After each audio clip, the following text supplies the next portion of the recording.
Ada lingkaran yang namanya lingkaran kepedulian. Isinya adalah hal-hal yang mempengaruhi Anda, sehingga Anda harus peduli akan isi lingkaran tersebut. Namun hal-hal tersebut tidak dapat Anda kendalikan. Misalnya cuaca, macet, keadaan ekonomi dunia, kecelakaan atau musibah, perlakuan orang lain kepadamu, dan sebagainya.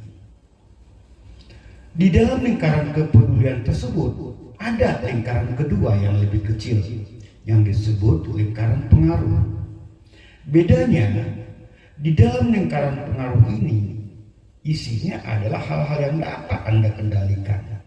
Misalnya apa yang kamu katakan, di mana kamu bekerja, di mana kamu meluangkan waktu senggang, buku apa yang kamu baca, kegiatan sehari-hari apa yang kamu mau lakukan, dan siapa yang kamu pilih pada waktu pemilu kemarin.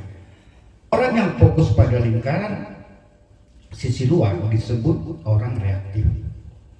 Sedangkan orang yang fokus pada lingkaran sisi dalam disebut proaktif.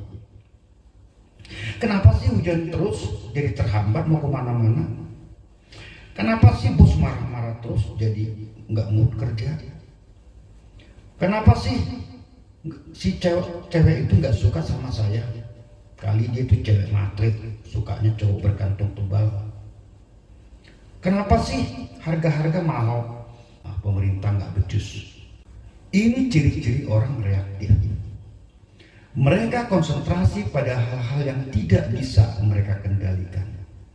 Maka keadaanlah yang mengendalikan mereka.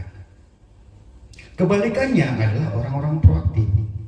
Orang proaktif akan fokus pada sesuatu yang bisa mereka kontrol. Cuaca memang mendung, berarti siap-siap saya harus bawa payung. Bos marah-marah terus, mungkin kinerja saya kurang baik, maka saya harus bersiap-siap untuk memperbaiki kinerja saya. Kalau dia tidak mau kepada saya, ya mungkin jalan ini bagi saya untuk menemukan orang yang lebih baik untuk saya. Karena harga mahal, sebaiknya saya harus berhemat, dan bila perlu saya akan coba buat buka usaha agar penghasilan semakin bertambah. Orang proaktif akan mengontrol yang bisa dia kontrol. Dengan begitu, lama-kelamaan akan mempengaruhi lingkaran luar, sehingga lingkaran luar semakin mengecil, sedangkan lingkaran dalam semakin membesar. Sedangkan orang-orang reaktif, lingkaran sisi luar lah yang mempengaruhi, hingga lama-kelamaan lingkaran luar semakin membesar dan lingkaran dalam semakin mengecil.